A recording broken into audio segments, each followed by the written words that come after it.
बलरामपुर पहुंचे समाजवादी पार्टी के राष्ट्रीय अध्यक्ष अखिलेश यादव। नमस्कार, आप देख रहे हैं खबरें सारे जहान। जनपद बलरामपुर में शनिवार को पहुंचे समाजवादी पार्टी के राष्ट्रीय अध्यक्ष अखिलेश यादव ने भारतीय जनता पार्टी को भूमाफियाओं की पार्टी बताया। जहां भी भूमाफियाओं का नाम आता है उसमें बीजेपी के लोग शामिल होते हैं। अखिलेश यादव ने बीजेपी के वरिष्ठ नेता लाल कृष्ण आडवाणी को भारत रत्न दिए जाने पर कहा कि बीजेपी ने वोट बैंक बचाने के लिए आडवाणी जी को भारत रत्न का सम्मान दिया।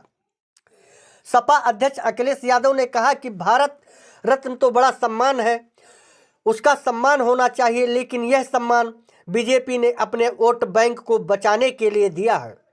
अखिलेश यादव शनिवार को पूर्व मंत्री एसपी यादव को श्रद्धांजलि देने बलरामपुर पहुंचे थे।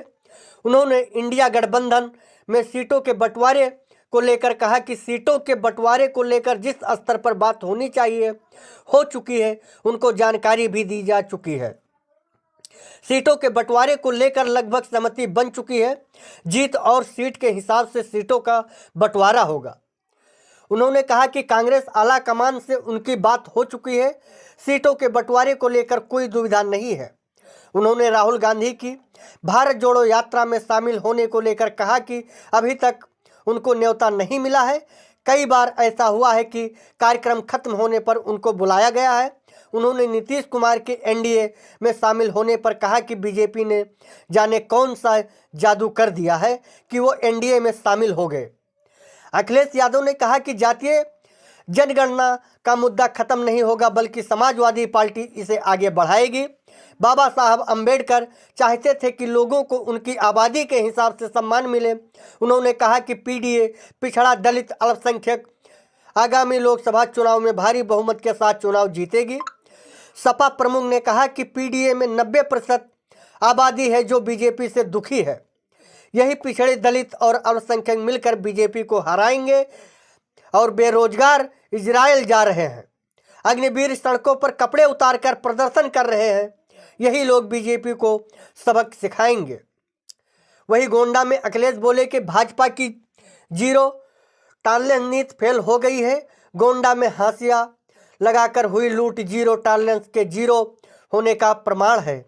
अखिलेश ने गोंडा सांसद पर जमीन कब्जाने और डकैती के आरोप पर कहा कि भाजपा में सबसे ज़्यादा है भूमाफिया हैं। गोरखपुर में ही सीएम योगी ने घोषणा की और वही सबसे ज़्यादा भूमाफिया सक्रिय हैं। रोजगार के मामले में सरकार पीछे है और निवेश के साथ किसान की आय दोगुनी करने का दावा भी फेल हो चुका है। शहीदों की याद में बनाया गया स्मारक तोड़ा गया। चीन की सेना ने शहीद स्मारक तोड़ दिया। अखिलेश यादव ने इंडिया गठबंधन पर कहा कि यह मजबूत होगा और जीत ही इसकी आधार है। साथ ही दोहराया कि पीडीए ही एनडीए को इस बार हराएगा और बीजेपी की बांटने की राजनीति कामयाब नहीं होगी। अखिलेश ने ज्ञानवापी और अयोध्या मामले पर कहा कि भाजपा सरकार संविधान को छीनने का काम करती है। न्यायालय के फैसले के खिलाफ जाने का समय भी सरकार नहीं देती है। भाजपा जानबूझकर ऐसी रणनीति बनाती है कि किसी को न्यायालय जाने का समय ना मिले।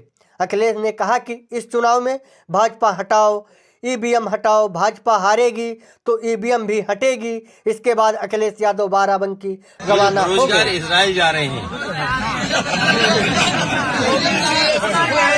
ये जो बेरोजगार इजराइल जा रहे हैं और जो बेरोजगार इजराइल जा रहे हैं और जो अग्निवीर के लोग कपड़े उतार के आंदोलन कर रहे हैं, इनसे कैसे बीजेपी बच पाएगी। और ये जो नई आवाज उठी है पीडीए वाली, इसमें पीड़ित दुखी अगड़े भी हैं, ये ना भूलें अपने आप को। जो पीड़ित हैं, दुखी अगड़े वो भी हैं और पिछड़े दलित अल्पसंख्यक आदिवासी भाइयों का ये समूह है और आधी आबादी के साथ आगे बढ़ रहे हैं। तो 90% लोग इस पीडीए में शामिल हैं। तो भारतीय जनता पार्टी कैसे बचेगी। देखिए, भारतीय जनता पार्टी अपने वोट को न बिखर पाए, इसलिए उन्होंने चलते चलते ये सम्मान देने का काम किया। अखिलेश जी, इंडिया गठबंधन को लेकर भाजपा तंज कस रही है कि आप लोग दूल्हा अभी नहीं डिसाइड कर पा रहे कौन होगा। सीट शेयरिंग को लेकर भी कांग्रेस नाराज है। देखिए, बीजेपी को चिंता इस बात की करनी चाहिए कि उनके सांसदों की परफॉर्मेंस क्या है। यहाँ तो मान लीजिए गठबंधन के सांसद जीते थे, लेकिन उत्तर प्रदेश की सरकार उनकी रही, दिल्ली की सरकार उनकी रही। लखनऊ से चलकर के मैं बलरामपुर आया और मैं नीचे नीचे देखते आया कि अगर कहीं भी उन्होंने कोई कारखाना लगवाया हो तो बता दें हमें। जो आरोप समाजवादियों पे लगाते थे, अरे डबल इंजन की सरकार और इन्वेस्टमेंट कितना, 40 लाख करोड़। अभी जो आपने गवर्नेंस स्पीच में पढ़ा होगा, 40 लाख करोड़ का अगर इन्वेस्टमेंट यूपी में आ रहा है तो बलरामपुर में निवेश क्यों नहीं आ रहा, गोंडा में निवेश क्यों नहीं पहुंचा। और इतने बड़े पैमाने पे जो बेरोजगारी है, इसका जवाब क्या है उनके पास, महंगाई का जवाब क्या है उनके पास। तो बीजेपी को चिंता करनी चाहिए, उनका सब सांसद इस संकट में है कि कहीं उनकी टिकट तो नहीं कट रही है। और जो हमें जानकारी मिली थी, मैंने पहले भी कहा, फिर दोहराता हूं उस बात को, कि सभी सांसदों की उनकी टिकट कटने जा रही है। जो एक सांसद हैं वो सीट बदलना चाहते हैं। राम मंदिर का उद्घाटन हो रहा था, वहाँ पे 72 बिघा एससी एसटी ओबीसी को लगभग 5 अरब रुपए का जमीन घोटाला हो गया, उनको मुआवजा तक नहीं मिला। मैं अपने पत्रकार साथी का धन्यवाद दूंगा। मैंने कई बार ये कहा कि अगर कोई पुण्य काम होने जा रहा हो, कोई बहुत बड़ा काम होने जा रहा हो और पीडीए के लोग दुखी हों, 90% आबादी वाले लोग दुखी हों, तो ऐसे पुण्य काम में उनको भी कम से कम भला होता। और अगर जमीन घोटाला हुआ है, वो भी अगर गोंडा है, बलरामपुर है या अयोध्या जैसी जगह पर, 3271 तो सोचिए आप कल्पना करिए कि किस नाम पर, किस सरकार में इस तरह का घोटाला हो रहा है। अखिलेश जी, 2024 लोकसभा तो ये बीजेपी के लोग सबसे बड़े भूमाफिया हैं, याद रखना आप। जहाँ कहीं भी जमीन कब्जा हो रही है और आप जांच करोगे तो वहाँ बीजेपी वाले ही मिलेंगे।